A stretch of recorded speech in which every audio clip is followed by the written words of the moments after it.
Dermatomes, structure, function, and applications in acupuncture. In humans, the nervous system is made up of two distinct parts, the central nervous system and the peripheral nervous system, which connects the rest of the body to the central nervous system. Spinal nerves are part of the peripheral nervous system and consist of 31 pairs of nerves that form from nerve roots that are connected to the spinal cord. The other end of the nerve, opposite the spinal cord connection, is where the nerves connect to an area of skin known as a dermatome. Looking at the word dermatome, derm is Greek for skin and tomes is Greek for section, so a dermatome is a section of skin. Now the first question is why dermatomes are important. Dermatomes are extremely important as they can be an aid in diagnosing and assessing a variety of physical conditions. As we will see later, when symptoms occur in a specific region of the body, this region will correspond to a certain area of the skin, or dermatome, connected to the spinal cord and its corresponding vertebrae. Since these are connected to specific areas on each end of the nerve, then specific treatments can be developed to deal with trauma or disease occurring in the nerve of the spinal cord.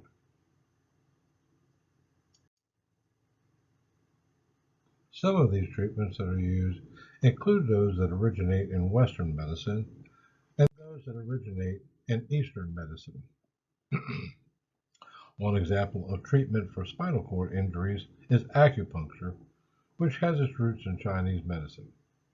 So, let's take a look at acupuncture and how it relates to conditions associated with spinal cord injury. A spinal cord injury is a catastrophic injury for those that suffer one and it carries a lifetime of change for the individual.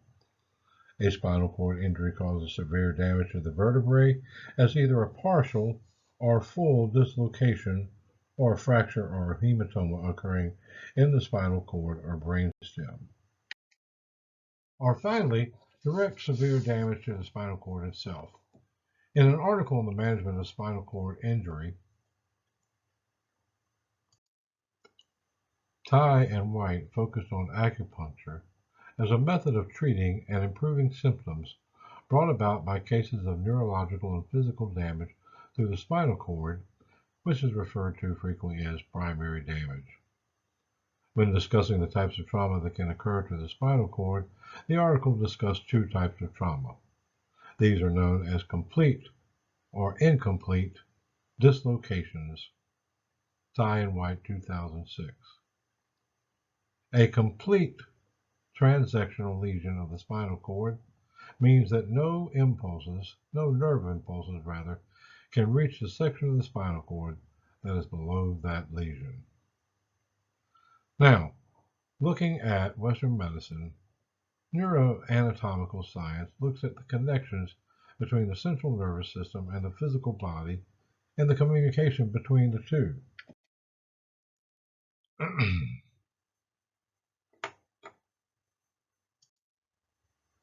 As we said earlier, the result of dislocations and lesions is that the nerve impulse cannot reach the section of the spinal cord below the injury, and thus the central nervous system cannot receive proper sensations of stimulus from those sections of the body.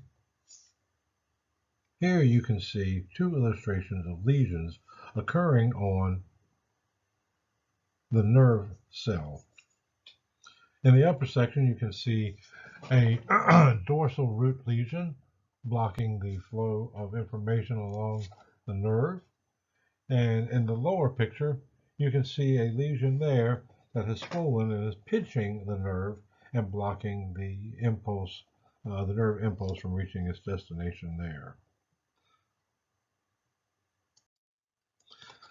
Now, in this paper, the authors point out that if the damage is severe and the neural pathways of the corresponding vertebrae are affected, the formation of scar tissue and the degeneration of nerve tissues will occur, And because of this, the use of acupuncture treatment must occur as soon as possible after emergency care is received, before permanent or total damage can occur. Now, the process of acupuncture consists of placing a needle through the neurotendinous and the neuromuscular spindle. When the needle is inserted into these locations, this allows sensory impulses to flow and get through the lesions located on the spinal cord to be sent to the brain. For accurate and successful treatment of these lesions with acupuncture, knowledge of Western medicine, and in particular neuroanatomical science, can greatly assist an acupuncturist dealing with a spinal injury. Dermatomes, as we said, since the purpose of acupuncture is to stimulate the nerves, they get through the lesion on the spinal cord and reach the brain. Knowing where the specific nerve or area to be stimulated would of course be an advantage to the acupuncturist. Therefore, knowledge of dermatomes is extremely valuable and can help bring Chinese medicine and Western medicine together to improve eventual outcomes for patients suffering a spinal cord injury. In this article, the authors sum up by stating that spinal cord injuries are catastrophic and a very difficult situation to deal with for both the patient and doctor. The patient is tasked with committing themselves both mentally and physically to a lifelong plan of treatment for the conditions brought about by the spinal cord injury. With injuries, many scientists think that there is no effective treatment or management of this condition and the symptoms associated with it. The authors of this article, however, attempt to remind practitioners of the possible treatment of severe disorders through alternative treatments such as acupuncture. There is often a large difference of opinion between Western and Eastern medicine, where Western medicine is based on extensive research and scientific scrutiny, and Eastern Chinese medicine is based on experience and thousands of years of experimentation. The authors wrap up the article by saying, quote, "Both methods have their place in their treatment of spinal cord injury, and as can be seen, the integrated knowledge of both can be used to the practitioners and hence the patient's advantage." End quote. Now, let's remember that humans have 31 pairs of spinal nerves that branch out from the spinal cord along the vertebrae. The 5 groups of spinal nerves include cervical nerves, thoracic nerves, lumbar nerves, sacral nerves, and coccygeal nerves. The human body has 30 dermatomes, which is one less than the number of spinal nerves, as the first dermatome, C1, does not actually have a sense of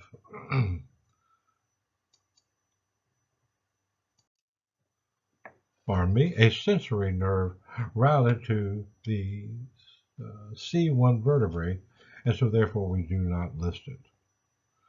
Dermatomes have a segmented distribution throughout the body. Pardon me there, I was joking. Have a segmented distribution throughout the body. Dermatomes exit, or rather the spinal nerves exit the spine horizontally and therefore are distributed horizontally throughout the body. Dermatomes of the limbs are slightly different due to the shape of the limbs and compared with the rest of the body. When looking at the limbs and the location of the dermatome there, it depends whether the arms are raised horizontally or down vertically to how a description of these dermatomes are organized. Now, each dermatome is broken down into sections that are connected to specific nerves. The first are the cervical nerves, which are numbered C1 through C8. As we said earlier, we do not count C1, or rather place it in our list and map it, as it has no sensory root.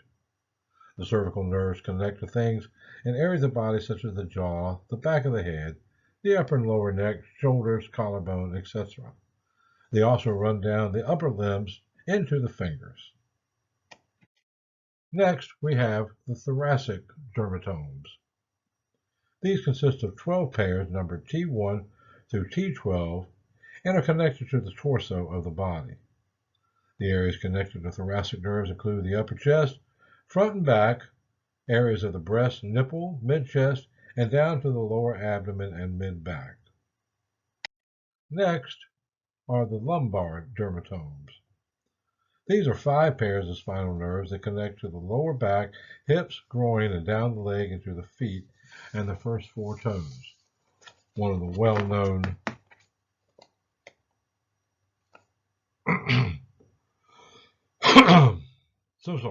One of the well-known lumbar dermatomes is the sciatic nerve. And finally, looking at all the dermatome areas, we're going to wrap up with the sacro and coccygeal nerves, which are connected to things such as the genitals and the area around the tailbone.